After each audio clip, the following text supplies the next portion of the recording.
Join me as I dive into Bjorn Lomborg's claims about climate models and see if I can uncover the truth behind these sustainability prophecies.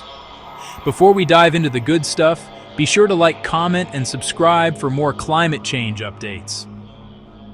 Bjorn Lomborg is a well-known Danish author and economist who's been quite vocal about his concerns regarding climate change policies and the models that drive them.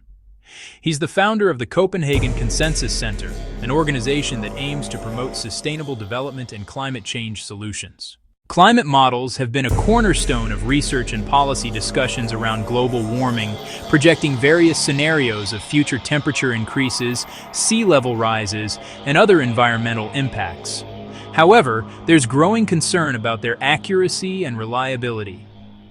Many of these models have failed to predict actual climate trends over the past few decades, leading some to question their usefulness in guiding policy decisions. One of the main issues is that these models often rely on worst-case scenarios, which don't seem to be materializing.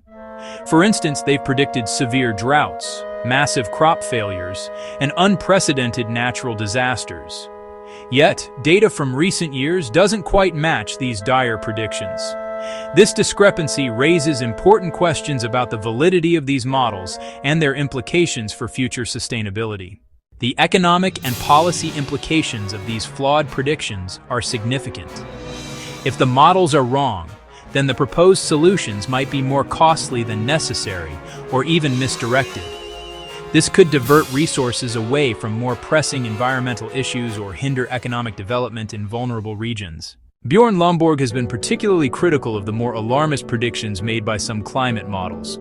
He argues that they often ignore the adaptability of human societies and the potential benefits of certain climate changes.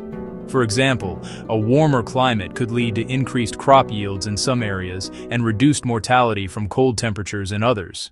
He points to specific instances where climate models have gone awry.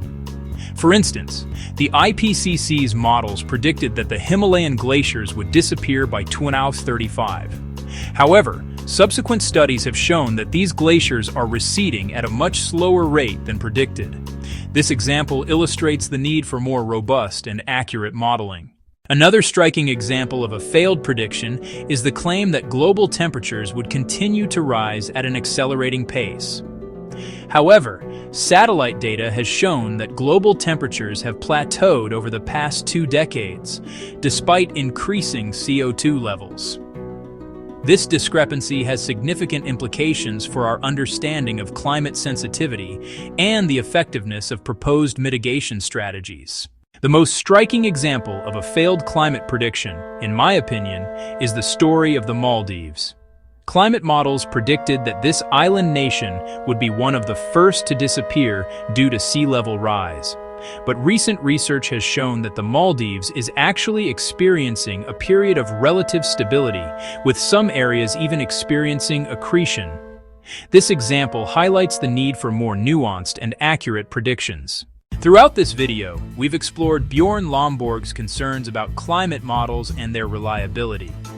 He argues that these models have been overly pessimistic and that their predictions have significant implications for policy and public perception.